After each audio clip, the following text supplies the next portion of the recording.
Yo, assalamualaikum warahmatullahi wabarakatuh. Berjumpa lagi dengan saya Rifan Adlan lagi untuk mengupas kisah-kisah misteri yang ada di dunia. Hal-hal yang dulunya tabu tak layak diperbincangkan, sekarang saya akan memperbincangannya. Kisah-kisah tersebut akan kuak selengkap-lengkapnya guna menjadi pengetahuan bagi kita semua, dan inilah di channel Rifan Adlan lagi.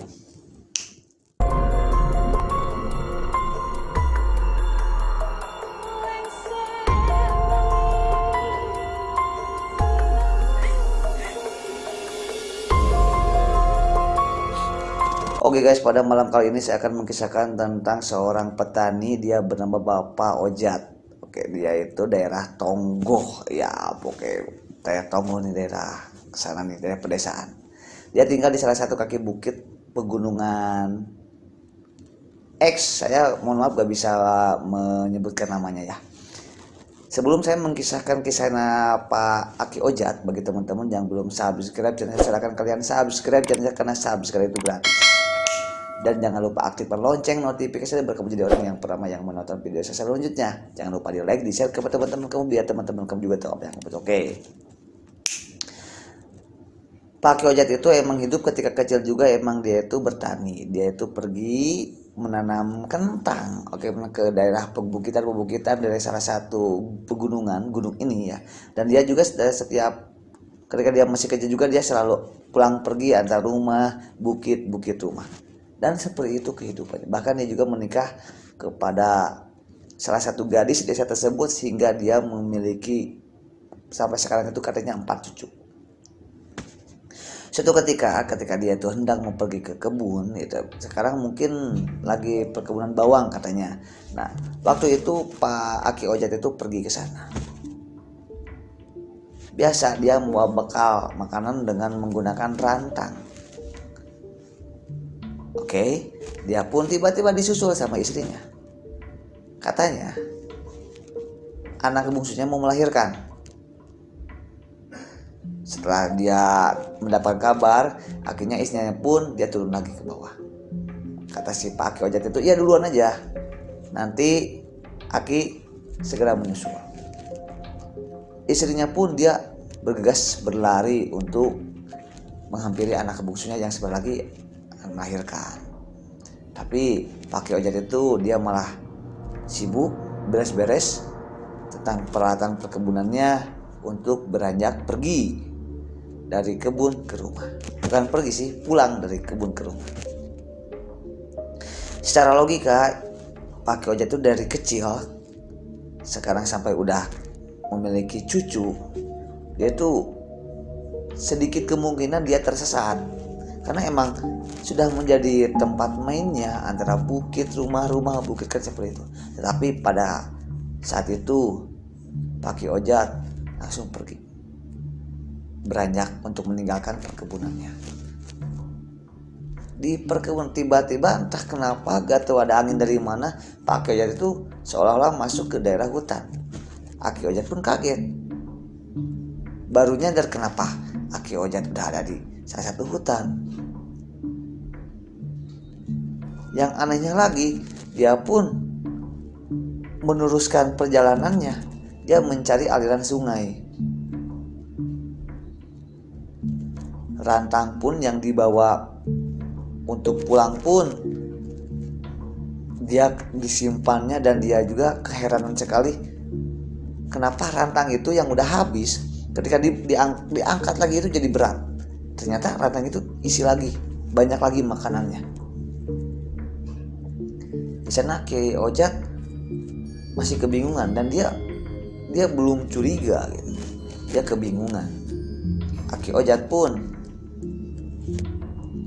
dia kembali balik kanan untuk menuju ke perkebunan, karena dia baru nyadar bahwa Ki Ojat itu kayaknya ini tersesat, salah jalan.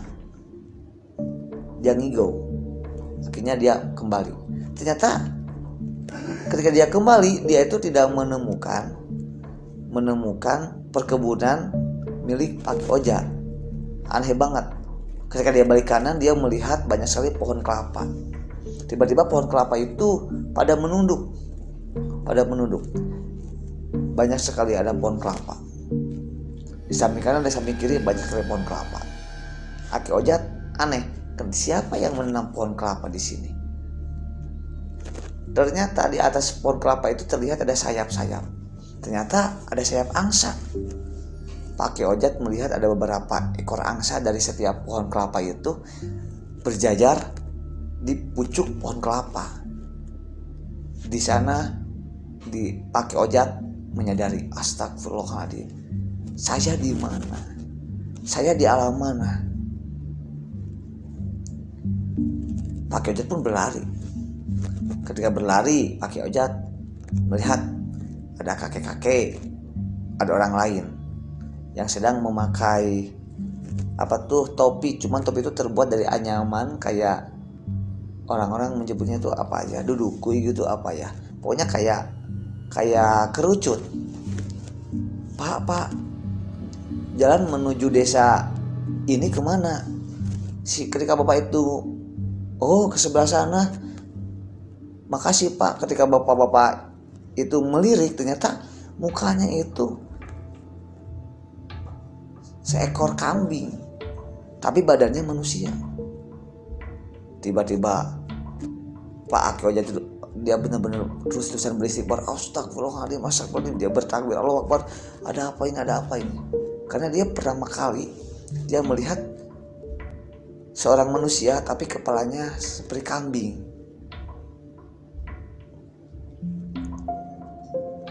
Setelah itu Pak Ki Ojat terus berlari. Dia minta tolong. Muncullah di sebuah desa. Pak Ki Ojat pun bersyukur, alhamdulillah dia sudah sampai ke sebuah desa. Tapi desa itu aneh.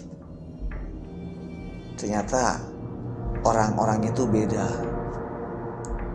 Orang-orangnya itu memiliki wajah yang berbeda dari biasanya. Ketika Pak Ki Ojat mencoba mundur-mundur, tiba-tiba ada yang menepuk pundaknya. Ternyata yang menepuk pundaknya itu adalah seorang manusia, tapi yang ini kepalanya adalah singa. Assalamualaikum, kata bapak-bapak yang berkepala singa itu. Allahu Akbar. Dia berlari. Terus singa berlari dan dia pun terjatuh. Terjatuh Pak Ki Ojat. Terjatuh. Akhirnya dia sebuah perkebunan. Dia melihat ternyata perkebunannya pun dekat kayak perkebunan milik Pak Ki Ojat. Pak Ki Ojat pun tertidur. Dan dia langsung bangun, tiba-tiba dicari. Ki terdengar suara samar-samar. Ternyata itu warga mencari Pak Ki Ojat. Alhamdulillah ternyata telah ditemukan.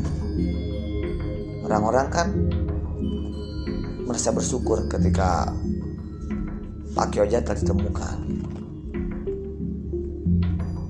Pak Ki Ojat pun heran. Pak Ki gak kenapa-napa, banyak sekali. Karena aneh banget gitu, sedikit kemungkinan Pak Ki Ojat tersesat. Tiba-tiba mana dia kayak gini, mana dia udah pulang nyampe ke rumah, mana dede bayi cucunya itu mana? Dia kan mau melahirkan, mau mendapatkan cucu kelimanya gitu. Ternyata kan dibawa lagi, udah pulang lagi sama suaminya. Udah langsung dibawa? Ya, udah 8 hari yang lalu. Di sana Pak Ki Ojat kaget, 8 hari yang lalu. Pak Ki Ojat itu dicari-cari, hari pertama gak ada, hari kedua gak ada, hari ketiga ternyata tahunya ada di sana.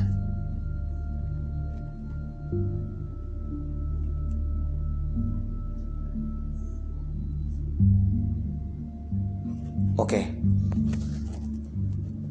Dan alhamdulillah ternyata akhirnya Pak Ki Ojat itu mau menceritakan kepada kepala desanya, kepada ketua dusunnya. Ternyata ditarik kesimpulan bahwa Pak Ki Ojat telah masuki dunia yang berbeda. Meskipun kita sudah tahu lokasi-lokasinya, tetapi kata Allah berkehendaknya seperti itu ya begitu. Ketika Allah berkehendaknya seperti ini ya seperti ini. Makanya dimanapun kita berada, apapun yang terjadi, kita jangan lupa untuk senantiasa ingat kepada Allah Subhanahu Wa Taala. Oke, jika kamu juga memiliki sebuah kisah-kisah, jangan suka-suka hubungi ke Instagram saya di bawah ini.